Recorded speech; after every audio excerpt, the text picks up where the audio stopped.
Hi guys, welcome to Apple కుట్టి creations. ఈరోజు మనం చూద్దాం చింతకాయ చట్నీ ఉంటుంది కదా, చింతకాయ నిల్వ చట్నీ ఎలా ప్రిపేర్ చేసుకోవాలో చూద్దాం. దానికి కాను కొంచెం చింతకాయ చట్నీ తీసుకోవాలండి, అండ్ జీలకర్ర, అండ్ వేయించిన నువ్వులు, అండ్ వెల్లుల్లి, టొమాటోస్ అండి. టొమాటోస్ ఎక్కువ వేయడం వల్ల టమాటా ఫ్లేవర్ ఎక్కువ రావడం వల్ల చట్నీ చాలా టేస్టీగా ఉంటుంది. చేసి పెట్టుకున్న ఆనియన్స్ చిన్నగా చాప్ చేసి పెట్టుకున్నాము. ఇది ఆనియన్ పోపు వేస్తే చాలా బాగుంటుందండి, నేను చూపిస్తాను నెక్స్ట్. దీనికి ఫస్ట్ ఆఫ్ ఆల్ మనం ఏం చేయాలంటే, కట్ చేసి పెట్టుకున్న టమాటోస్ ఉన్నాయి కదా, వాటిని ఒక ప్యాన్లో వేసుకుని దానిలో కొంచెం ఆయిల్ ఒక స్పూన్ ఆయిల్ వేసుకొని మనం కొంచెం ఉడికించుకుందామండి. ఇది ఒక 1 వీక్ వరకు కూడా నిల్వ ఉంటుంది, మళ్ళీ చేసిన తర్వాత ఒక 1 వీక్ వరకు కూడా నిల్వ ఉంటుంది అనమాట. అండ్ గైస్, మనకు టమాటోస్ మగ్గిపోయిన తర్వాత ఒకసారి తిప్పుకొని స్టవ్ ఆఫ్ చేసుకున్నాము. అండ్ దెన్ ఈ గ్యాప్లో మనము మిక్సీ జార్ తీసుకొని దానిలో ఒక వెల్లుల్లి అండ్ జీలకర్ర అండ్ నువ్వులు 3 ఒక దానిలో వేసుకొని గ్రైండ్ చేసుకుందాము. గ్రైండ్ చేసుకున్న తర్వాత చూపిస్తాను మళ్ళీ.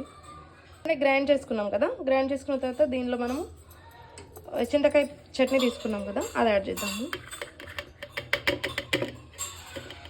చూడండి. అండ్ దెన్ ఉడికించిన టమాటోస్ ఉన్నాయి కదా, అవి కూడా యాడ్ చేసుకుందాం. చూడండి, టమాటోస్ కూడా మిక్సీ జార్లో యాడ్ చేసుకున్నాము. దీన్ని మిక్సీ పట్టుకోవాలి. అండ్ ఇది మిక్సీ పట్టుకునే గ్యాప్లో మనం ఏం చేద్దామంటే, పోపు వేసి ఆనియన్ పోపు వేద్దాము. చూడండి, దానికి గాను చాప్డ్ ఆనియన్స్, సన్నగా తరిగి పెట్టుకున్న ఆనియన్స్ ఉన్నాయి కదా, నేను వెజ్ కట్టర్లో వేసానండి, అందుకని ఇంత స్మాల్ సైజ్ వేసాను, సో చిన్నగా వచ్చినాయి. దీనికి గాను మనము ఒక సేమ్ ఇప్పుడు ఆనియన్స్ టమాటోస్ ఉడికించాము కదా, ఆ ప్యాన్లోనే ఆయిల్ తీసుకుందాము. దానికి ఫస్ట్ స్టవ్ ఆన్ చేయాలి. అండ్ దెన్ దీనికి నిల్వ పచ్చడి కదా, నిల్వ చట్నీ కదా, సో ఆయిల్ ఎక్కువ ఉంటేనే టేస్టీగా ఉంటుంది. దట్స్ వై ఎంత తీసుకుంటున్నాను, 3 స్పూన్స్ తీసుకుంటున్నాను. ఆల్రెడీ 1 స్పూను టమాటోస్లో యాడ్ చేశాను. అండ్ దెన్ మళ్ళీ అగైన్ 3 స్పూన్స్ తీసుకుంటున్నాను అనమాట.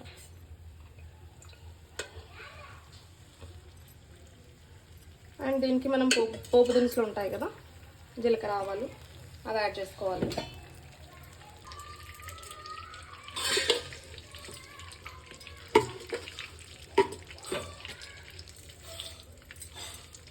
ఆవాలు జీలకర్ర మనకు ఇలా అయిన తర్వాత చాప్డ్ ఆనియన్స్ ఉన్నాయి కదా, అవి యాడ్ చేసుకోవాలి.